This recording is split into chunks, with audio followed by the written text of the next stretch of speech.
In part 3 of the podcast, I will be analyzing a topic that was either brought up in the film or was going on at the time of the film's release. The topic that I chose is the South China Sea disputes.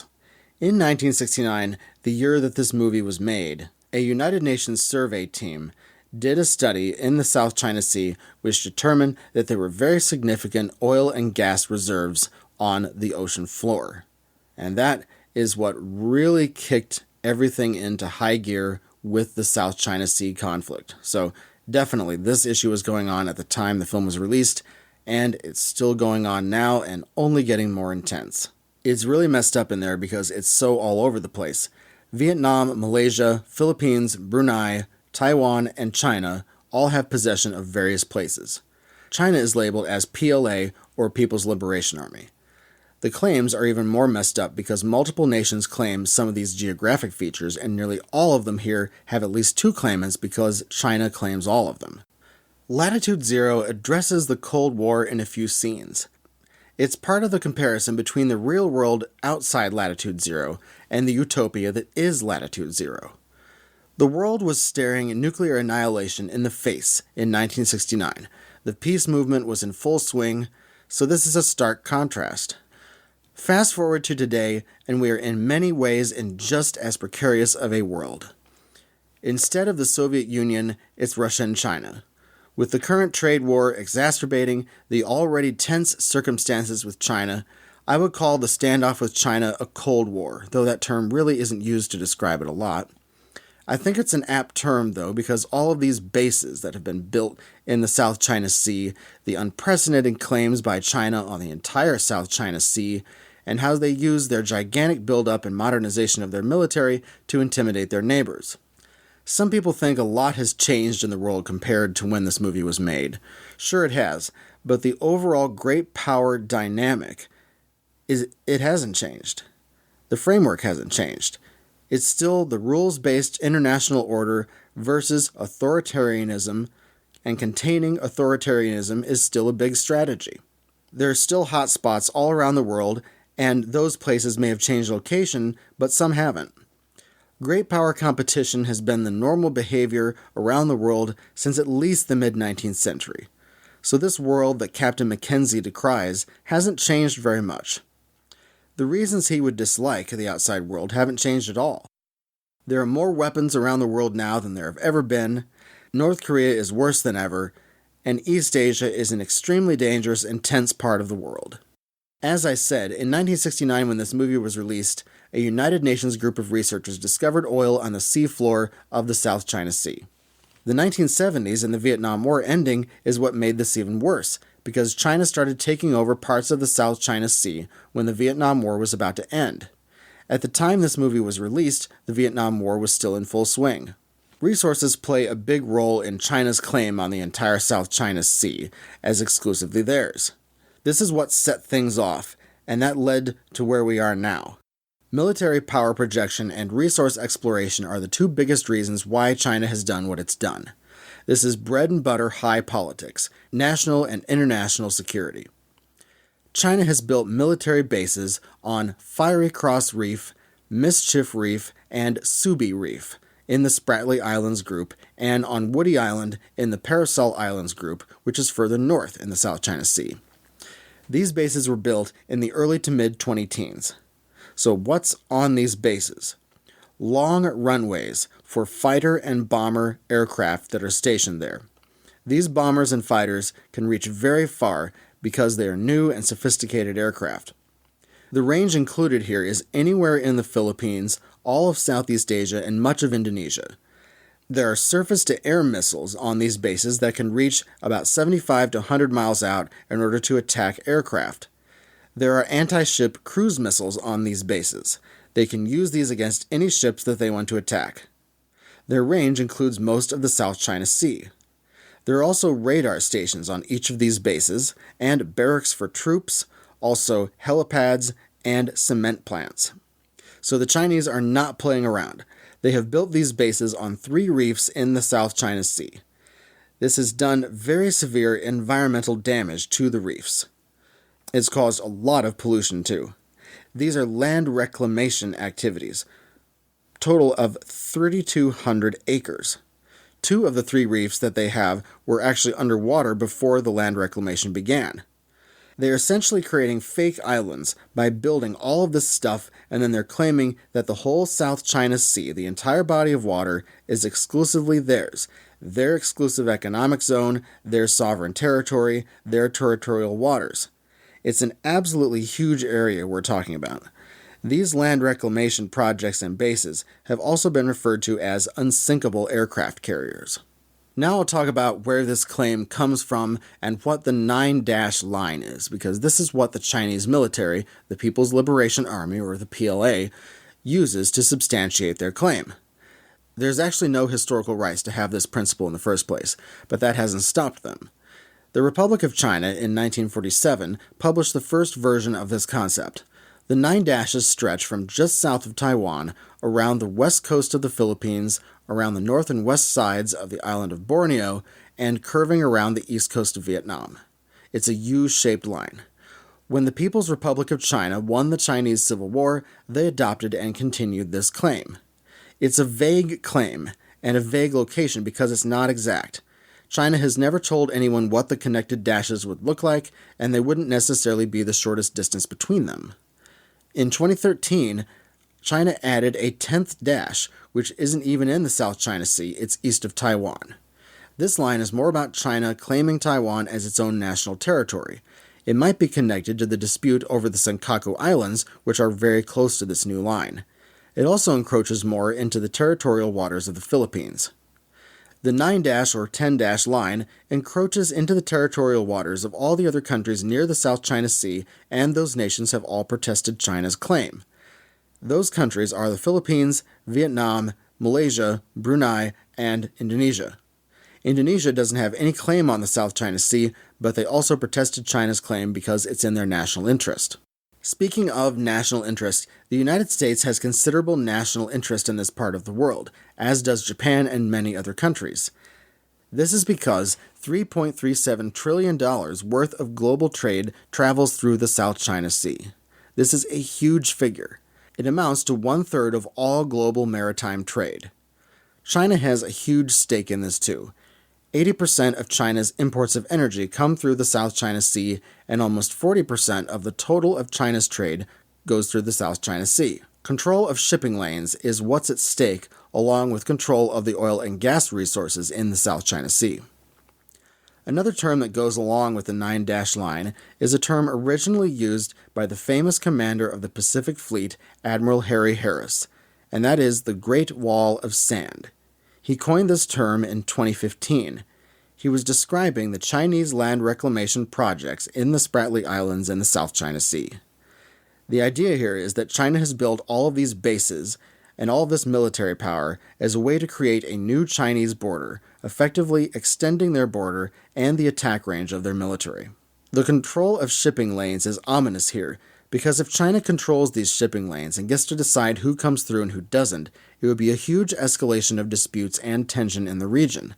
The position of the United States and over 40 other countries is that this is not exclusively Chinese territory, and that any shipping, military vessels, or air traffic should have freedom of navigation through the South China Sea. That means any country, any vessel. The implication here is that China could use its military capabilities to lock down the area and prevent anyone they don't like from navigating through the region. There is a huge number of oil tankers going through this region as well, so it's incredibly important strategically. Interestingly, China claims these projects are in order to improve living and working conditions for people on the islands, and that they are for providing shelter, navigational aid, weather forecasts, and fishery assistance to countries passing through. Recently, China has considered having all aircraft identify themselves before flying into the region.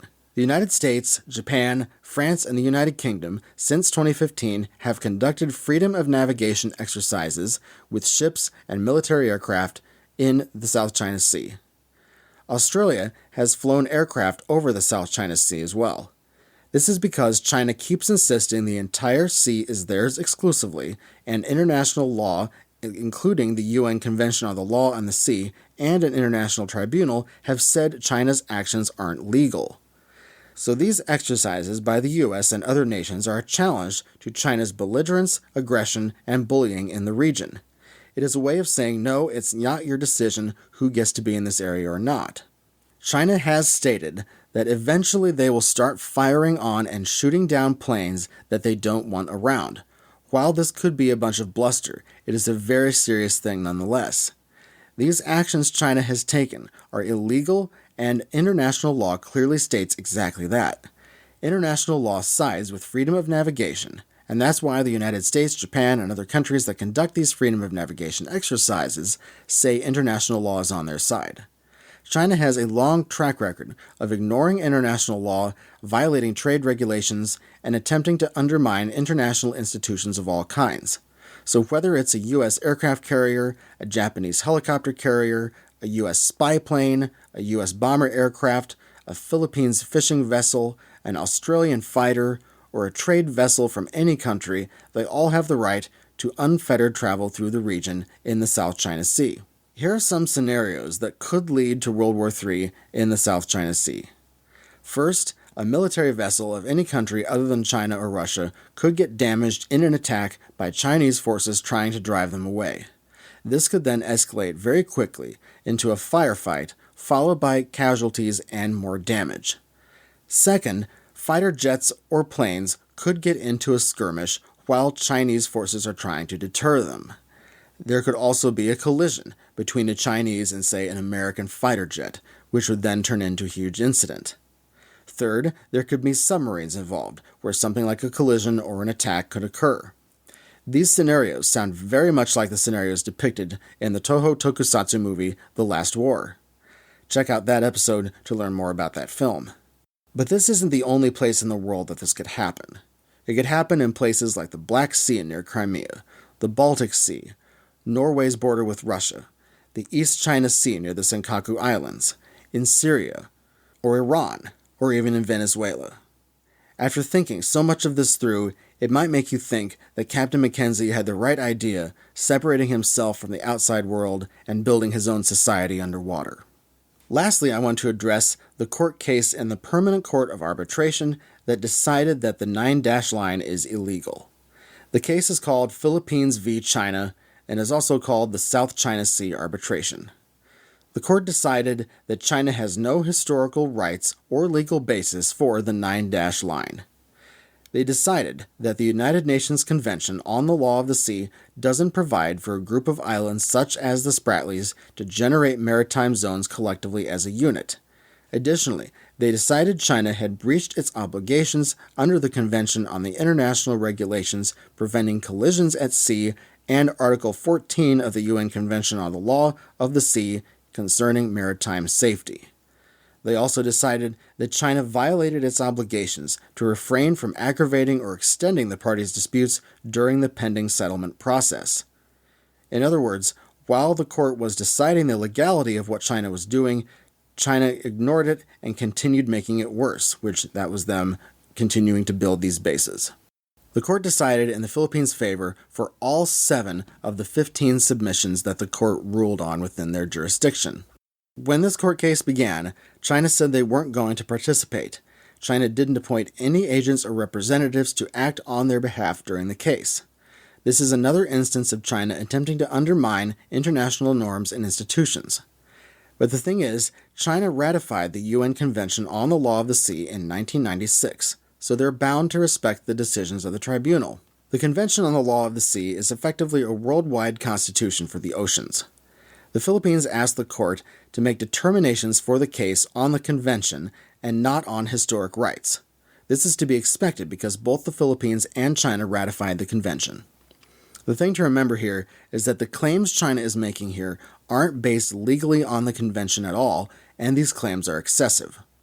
And the tribunal agreed. Getting into the details some more, what China is claiming here is that all these artificial islands, reefs, and rocks are actually their own continental shelf and their own exclusive economic zones. But the thing is, these are just rocks, and some of them are below water at high tide, also called low tide elevations. And these places cannot sustain human habitation or economic life. Therefore, they don't qualify under the convention as a continental shelf or as an exclusive economic zone. It's just China saying that we built artificial islands, so therefore these places are just like the mainland, or a real island. The court said these are fake islands, essentially. Though they are above water at high tide, that's not the qualification for an exclusive economic zone or a continental shelf or a maritime zone really of its own. Regarding fishing, China has gotten into it with Philippines repeatedly. China created its own moratorium on fishing in the South China Sea. This includes areas that are inside the exclusive economic zone of the Philippines, so China breached an article of the convention by preventing fishing by the Philippines in their own exclusive economic zone. These actions were unlawful because these were areas of the Philippines that had historically conducted fishing activities in. I can see why the Philippines wouldn't like this, because it's none of China's business. Moving into environmental damage, it's difficult to tell just how bad China's damage is, but we know it's bad. China hasn't allowed any unbiased teams near their fake islands to conduct inspections.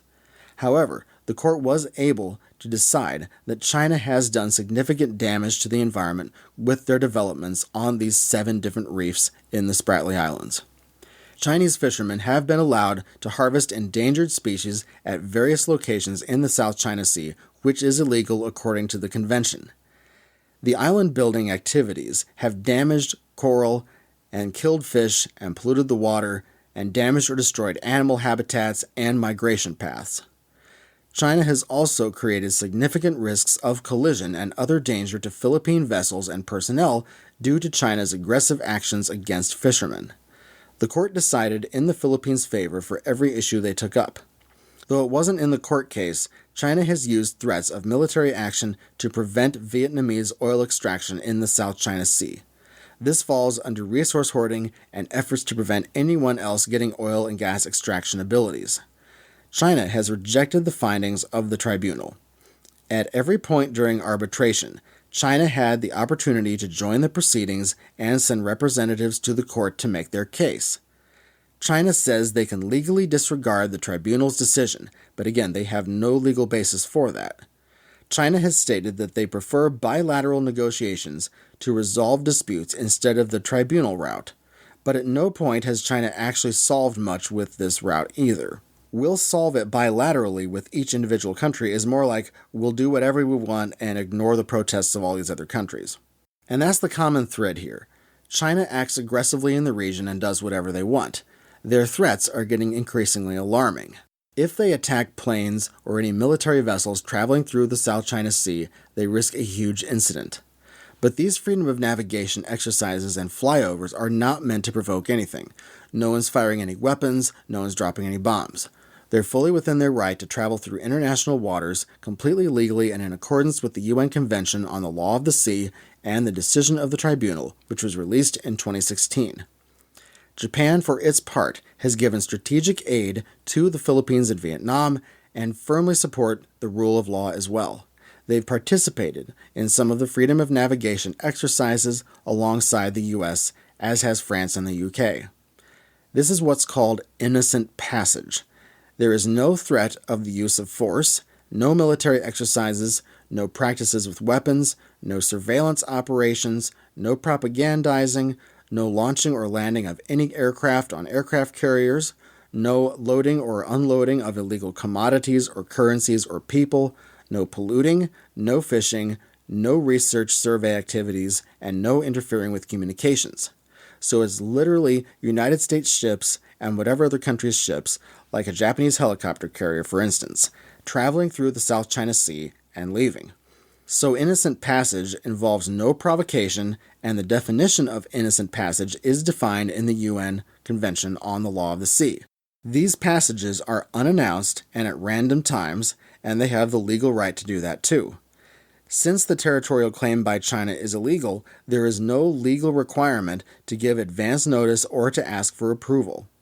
What's funny is, though the United States didn't formally ratify the convention, we consider it customary international law and actually follow it. But China ratified it, and they turn around and ignore it whenever they want. All in all, I'm pretty concerned that this conflict will get worse.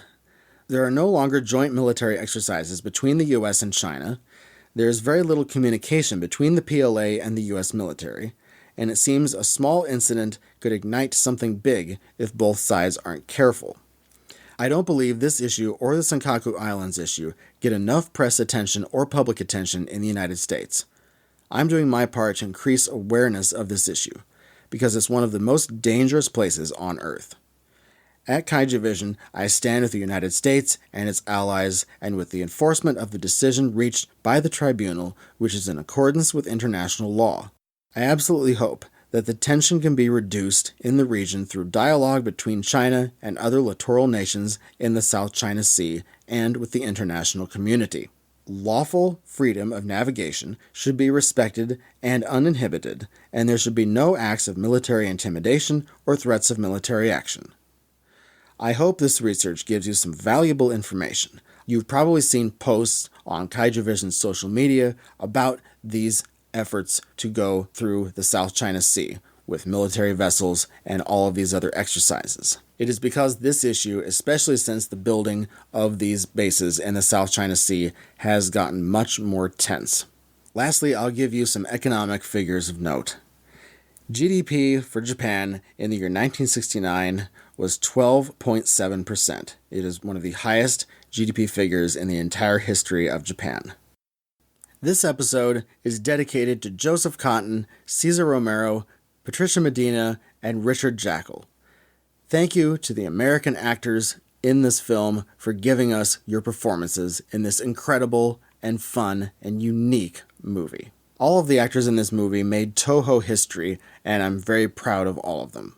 The next episode of this podcast will be 1970's Space Amoeba. The film stars Akira Kubo. 1970 is when the contract actor system finally ended in the Japanese studio system, and it completely overturned so many things. I'd like to send a shout out to our patrons, Kyoe Toshi and Sean Stiff. Thank you for your support, I really appreciate it.